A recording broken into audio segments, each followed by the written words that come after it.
What's up guys, SaneTree here and welcome back to Seasons, or shall I say one season in particular.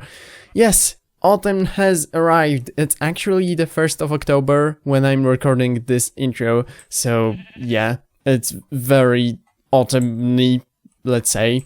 The weather has gone terrible, it's going dark early, yeah. And obviously the leaves are falling from the trees, but there are some beautiful colors, these orangey, these yellowy and reddish ones. Also, yeah, the leaves on top of my head have started to change color, because that's what happens with trees, you know? It's silly, I know, but I just thought it would be fun to introduce just this little thing going on with my skin. So, going further into the series, we will change the color of my hair, or my leaves, and eventually they will fall off entirely. Hopefully they will grow back in the spring. But I actually have a reason to come here other than showing you this beautiful scenery, and that is to gather some slime balls.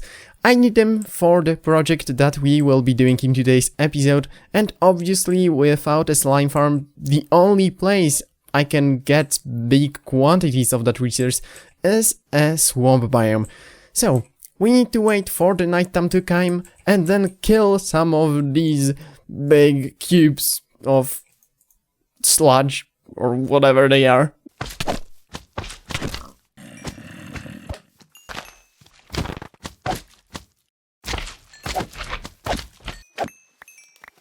And just like that, we got ourselves just over 3 stacks of slime balls, which will be more than enough for today's project. But before we get to that, I want to show you what I've done here at our iron farm. As you see, there are some things constructed above it, and it is an AFK booth, and also some platforms to protect our villagers from lightning strikes. I hope this 5x5 squares will be enough to make them safe down there. If it's not, then well, we will have a problem. But what I noticed during my AFK sessions, I was AFKing in that house over there to get some iron, because we will need that for today's episode. I've noticed that after some time the farm just stops working for some reason, and I don't actually know what it was, but whenever I get close to this farm, it starts working again.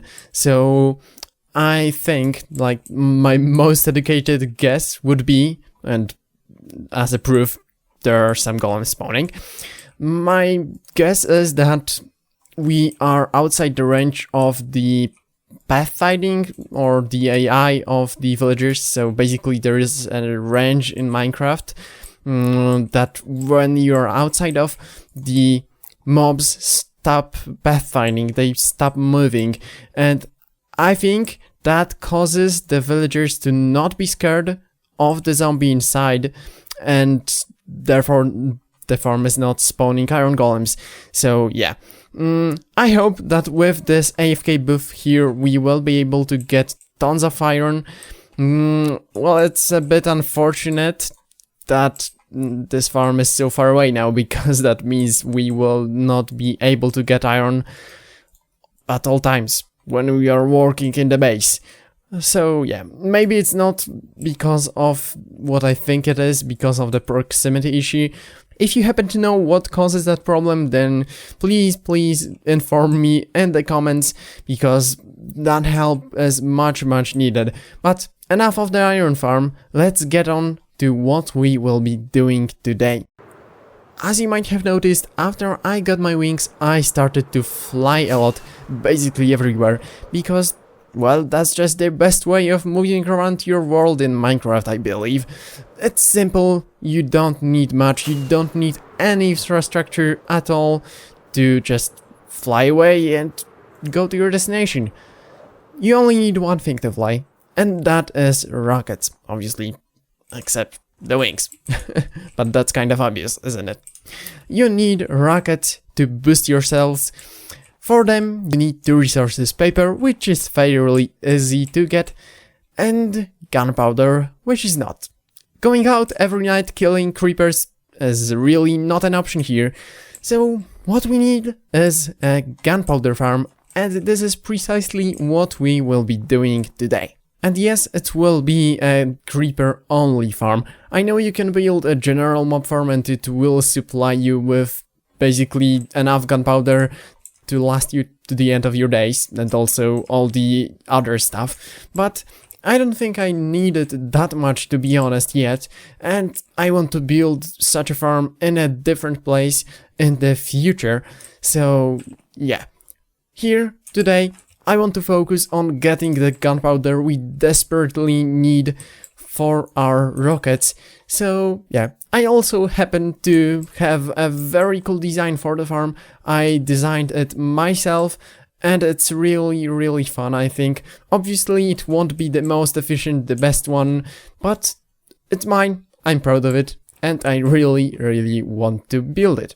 But for that, we need a lot of resources, and fortunately, I have gathered them all up. And here they are, in this shulker box. Crafting these observers took me a long time, and it was because I actually had no cobblestone, and I had to mine it all, so yeah. But before we actually jump to it, maybe I will show you how this thing works, because yeah, that's probably a good idea. So, the design of this farm will be modular, let's say, which means basically we will have this small segment that we will repeat many times, so our farm has some serious spawning spaces. Each segment will need 3 observers, 2 blocks, and 1 node block. 2 blocks because I actually counted the one underneath the string that will be here in front of this observer right here. This setup right here will basically push everything that appears on the string off, because if you don't know, a string can give updates every time something steps on it or something steps off of it. It doesn't even have to be connected to anything, so that's a really cool feature if you don't know that. But if we left it like this, every hostile mob in the game could actually spawn in our farm. So what we need to do is put a trapdoor right here. What this does is block every mob that is 2 blocks tall from spawning here. So basically now only creepers can appear on this block because they are not 2 blocks tall. They are 1.8 I think blocks tall, so only they now can spawn here.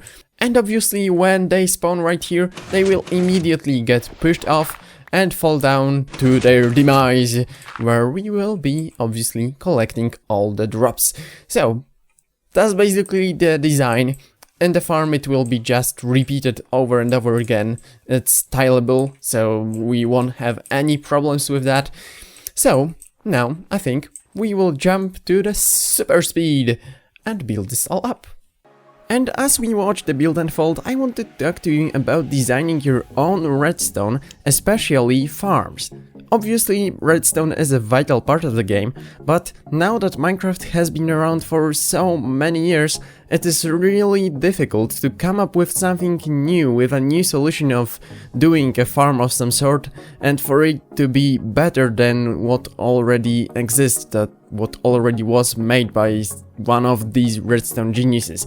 And that is because basically every branch, every idea that you can have while building a farm was already explored to the max, and not much room for improvement is left. This is why for the most part when you see somebody construct a farm, you will see them building somebody else's design, just because this is so much easier, so much faster to do than coming up with your own thing that might not even work, and if it will, then it will probably be slower.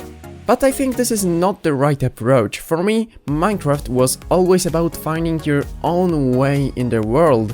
And it is quite obvious, like in terms of building, it's natural for us to think that, well, they might not be the best builder in the world, but still, what they construct is theirs and they have fun doing it.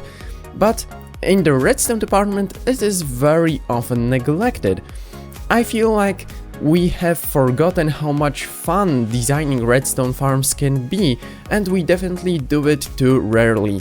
Even though we might not be the best redstoners in the world, even though we might not construct the best farm in existence, still, I think creating your own design is really fun to do, and we should do it more often, basically. That's why I do it. I just don't care if my farm is the best or isn't.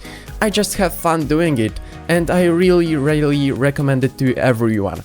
I would love to hear what you think about this, so feel free to write your opinion down in the comments, and let's jump back to the regular speed and continue with the video.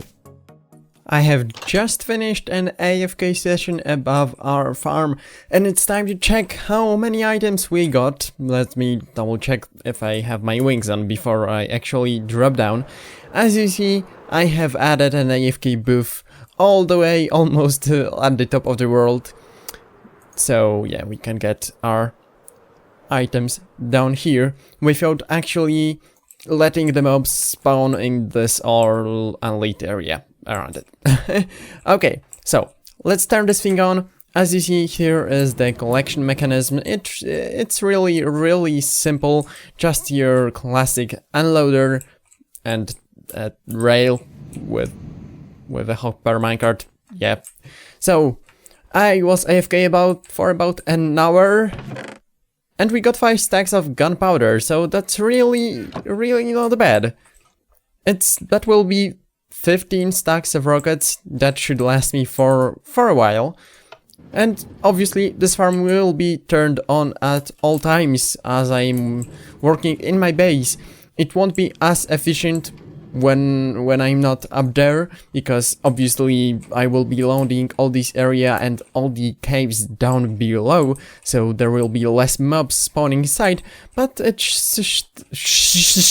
still should yield us some gunpowder, so we can make our rockets. This project has really turned out great, and also it took me a lot less time than I thought it would, so I guess we will just make the second part of the firework factory today. That is the sugarcane farm, and kinda contradictory to what I was talking about a moment ago, I think I will build somebody else's design, because I actually want to build a 0-tick sugarcane farm, and they are insanely complicated. I have absolutely no idea how to build them, so yeah. Following a tutorial, it will be. If you thought this looked terrible, then, well, take a look at this monstrosity. I know this is really bad. Like, this has even some charm to it, like, it's nice, it's the same pattern repeating over and over again, but this is just a mess. Fortunately, in the end, all will be covered up by a giant mountain, and we won't have to see that ever again. But yeah, this is our sugarcane farm. It's really not big. That's because these 0-tick farms are super efficient. I love them. Basically, this is so fast. This is like 3 modules. Obviously, the link to the tutorial I built this off will be in the description. And yeah, this is so fast. Just look at this. Let me turn this on. Oh my goodness. And yeah, it makes a ridiculous amount of noise. Okay, that's better. And look at that. This is literally 3 sugarcane plants. This is incredible. Yeah, this stack was already here, but still, this is so fast. Like, it's working for 10 seconds or so, and already 20 sugarcane landed in this chest. And that's just with 3 modules. And yeah, as you see, it's not 100% efficient, unfortunately. I don't think there is a way of avoiding that. I only hope that it won't cause problem of the nature that the items will join the stacks that lie on these blocks, but I don't think it causes a problem, to be honest. Yeah, look at that. We already have almost a new stack, so let's turn this on. Off, I mean. And as you see, this machine isn't really even that complicated. I really thought it was more complex, but to replicate the design and build it 3 times, it took me like 15 minutes or something like that. Of course, to come up with this is a totally different story. I would have no idea how to make such a thing so it works, but to actually build just somebody else's design, it was really, really easy. So yeah, we have a sugarcane farm now, and it's brilliant. And that's actually gonna be it for today's video. I know it was a shorter one, but I think we still got a lot done. We built our gunpowder farm and our sugarcane farm today, so that's quite a lot of progress if you ask me. It was a shorter episode basically because I just don't have anything else to put in today's video. I have some things obviously to do on the Seasons world, but either they are just too small and too boring to be included, or too big and would take too much time, both in terms of like video time and actual hours spent in the game. So that's where we're gonna end today. I don't know if I said it already. I think I did. Never mind. I'm talking crap. So let's end the video. If you liked it, then don't forget to leave a like. And if you want to see more of me waffling about things and building some other things, yeah, then don't forget, then feel free to subscribe. I'm messing up my outro, oh my goodness, I'm terrible. But remember, there is no such thing as bad creativity. See you next time.